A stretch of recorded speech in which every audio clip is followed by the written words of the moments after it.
आज हम चर्चा करेंगे ब्लॉकचेन टेक्नोलॉजी के बारे में। ब्लॉकचेन टेक्नोलॉजी क्या होता है? जो ये ब्लॉकचेन टेक्नोलॉजी होती है, इसमें बहुत सारे ब्लॉकों का एक सेट या एक श्रृंखला होती है। ये देखिए, आप डायग्राम में देख सकते हैं। ये हमारे सामने बहुत सारे ब्लॉक रखे गए हैं और पूरी एक श्रृंखला से जुड़े हुए हैं। और जो ब्लॉकचेन टेक्नोलॉजी है, ये आने वाले फ्यूचर की सबसे महत्वपूर्ण टेक्नोलॉजी है। और जो भी चीज़ें भविष्य में आएंगी, कोई भी टेक्नोलॉजी, चाहे वो एआई, आर्टिफिशियल इंटेलिजेंस है, चाहे वो वीडियो गेमिंग है, चाहे डिजिटल करेंसी है, वो सब के सब इसी टेक्नोलॉजी पर आधारित होंगी। क्यों? क्योंकि ये बहुत ही सेफ टेक्नोलॉजी है। इसमें क्या होता है, सूचनाओं के बहुत सारे ब्लॉक होते हैं। और जैसे ब्लॉक हैं आपके सामने, इन ब्लॉक के अंदर क्या होगा, इन ब्लॉक के अंदर इंफॉर्मेशन होगी। इसके अंदर जो इन्फॉर्मेशन होती है उसे कहते हैं हम डिजिटल बही खाता।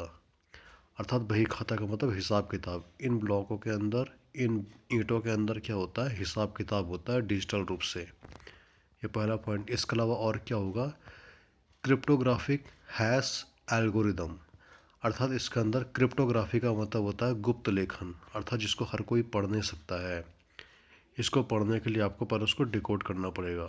तो कोड भाषा में इसके अंदर कुछ हैशटैग होगा सिक्योरिटी के लिए। इसके अलावा इसमें होगा जो पूर्ववर्ती ब्लॉक है। जैसे चौथा ब्लॉक है, इसमें हम नंबरिंग की है, तो इस चौथे ब्लॉक में क्या होगा, जो तीसरा ब्लॉक है उसकी पूरी जानकारी होगी। तीसरे ब्लॉक में दूसरे ब्लॉक की पूरी जानकारी होगी, पूरा एड्रेस होगा। तो इस तरह से हर ब्लॉक के अंदर पूरा डाटा होगा, कहाँ से चला है। जैसे मान लीजिए हमने किसी से डिजिटल करेंसी ली है, तो प्रत्येक ब्लॉक के अंदर होगा कि किससे ली है, किसको दी है, किसने ली है, किसको दी है, कब दी है। इस तरह से प्रत्येक डाटा की जानकारी हर ब्लॉक के अंदर होगी। हर ब्लॉक अपने आप में कंप्लीट होता है और दूसरे के अंदर पहले की डिटेल्स होती है, इसलिए इसको हैक करना आसान नहीं होता है। यदि हैकर को इसको हैक करना होगा तो उसको प्रत्येक ब्लॉक में चेंज करना होगा, जो कि एक आसान प्रक्रिया नहीं है, इसलिए इसको बहुत सेफ माना जाता है। ब्लॉक चैन टेक्नोलॉजी का पहला प्रयोग कब किया गया, तो वर्ष 2009 में इसका प्रयोग किया गया था। एक व्यक्ति हुए हैं, शायद आपने उनका नाम सुना होगा। उनका नाम है सातोशी नाकामोतो। जापान के हैं सातोशी नाकामोतो। ये क्यों प्रसिद्ध थे, इन्होंने बिटकॉइन नामक क्रिप्टो करेंसी का डिज़ाइन किया था। बिटकॉइन आपने सुना होगा, क्या है बिटकॉइन? एक क्रिप्टो करेंसी। अर्थात क्रिप्टो करेंसी का मतलब होता है एक गुप्त मुद्रा या गूढ़ मुद्रा। एक डिजिटल मुद्रा है बिटकॉइन। इस डिजिटल मुद्रा का जो डिज़ाइन तैयार किया या जिसको निर्मित किया, वो सातोशी नाकामोतो ने तैयार किया था वर्ष 2009 में। बिटकॉइंस जो डिजिटल करेंसी है, उसको जो सातोशी ने तैयार किया था, वो तैयार किया था ब्लॉक चैन टेक्नोलॉजी के आधार पर। जो हमारी क्रिप्टो करेंसी है, जैसे अभी हाल ही में रिजर्व बैंक भी डिजिटल रुपया लेकर के आया, तो किस टेक्नोलॉजी पर आधारित है वो? ब्लॉकचेन टेक्नोलॉजी पर आधारित है। तो जो ब्लॉकचेन टेक्नोलॉजी का पहला प्रयोग किया गया था, वह बिटकॉइंस क्रिप्टो करेंसी तैयार करने के वक्त किया गया था। जो ब्लॉकचेन है, वह एक तकनीकी न होकर के बहुत सारी तकनीकों का आपस में एक समूह है। जैसे इसके अंतर्गत क्या किया जाता है, क्रिप्टोग्राफी का यूज़ किया जाता है। क्रिप्टो मतलब होता है गोप या गोपनीय, ग्राफी मतलब लेखन, अर्थात गोपनीय लेखन में इसका यूज़ किया जाता है। वितरण प्रणाली, वितरण प्रणाली का मतलब ये है कि किसी एक व्यक्ति के द्वारा यह टेक्नोलॉजी नियंत्रित नहीं है। कौन टेक्नोलॉजी? ब्लॉकचेन। तो इस तरह से हम देखते हैं कि यह एक तकनीकी न होकर के कुछ तकनीकों क्या क्या है, समूह है, और वह जाकर के एक पूरी सीरीज, एक श्रृंखला, एक चैन बनाती है। इसके अलावा इसके मॉडल भी हैं ब्लॉक चैन के। कुछ मॉडल जैसे अनुमति रहित। अनुमति रहित अर्थात कोई भी व्यक्ति इस टेक्नोलॉजी के अंदर प्रवेश कर सकता है। सार्वजनिक इसे कहा गया है, अर्थात आपको अनुमति की आवश्यकता नहीं, कोई व्यक्ति इस नोड में घुस सकता है। दूसरा, अनुमति सहित। अनुमति सहित का मतलब यह है कि आपको यदि नोड में घुसना होगा तो आपको उसके लिए परमिशन लेनी पड़ेगी। अब ये नोड क्या चीज़ होते हैं, ये देखिए यहाँ पर ये नोड का डायग्राम बनाया हुआ है। नोड का मतलब होता है कंप्यूटर। जिन कंप्यूटरों के माध्यम से ये डिजिटल ब्लॉकचेन टेक्नोलॉजी संचालित हो रही हैं, उन कंप्यूटर को कहा जाता है नॉड। जैसे मान लीजिए मेरे पास एक कंप्यूटर है, राम के पास एक कंप्यूटर है, श्याम के पास एक कंप्यूटर है, ये सब के सब आपस में जुड़े हुए हैं ब्लॉकचेन के माध्यम से, तो हम तीनों कंप्यूटर नोड कहे जाएंगे। तो जो अनुमति रहित ब्लॉकचेन का मॉडल होगा वहाँ पर हमें अनुमति बिना अनुमति के हम प्रवेश कर सकते हैं, और जो अनुमति सहित मॉडल होगा वहाँ पर हमें अनुमति लेनी पड़ेगी प्रवेश करने के लिए।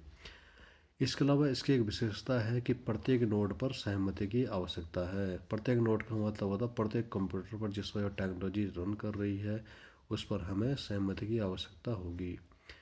वितरण प्रणाली का मतलब होता है कि कोई एक व्यक्ति या कोई एक संस्था इस पर नियंत्रण नहीं रख रही है, बल्कि वो विकेंद्रीकृत है, अर्थात यह हर स्तर पर खुली है। खुली का मतलब ये नहीं कोई व्यक्ति इसमें हेर फेर कर सकता है। जो आरबीआई इस समय डिजिटल करेंसी ला रहा है, CBDC, central bank digital currency, वो थोड़ा इस मामले में भिन्न है क्योंकि वो सेंट्रल बैंक द्वारा नियंत्रित है।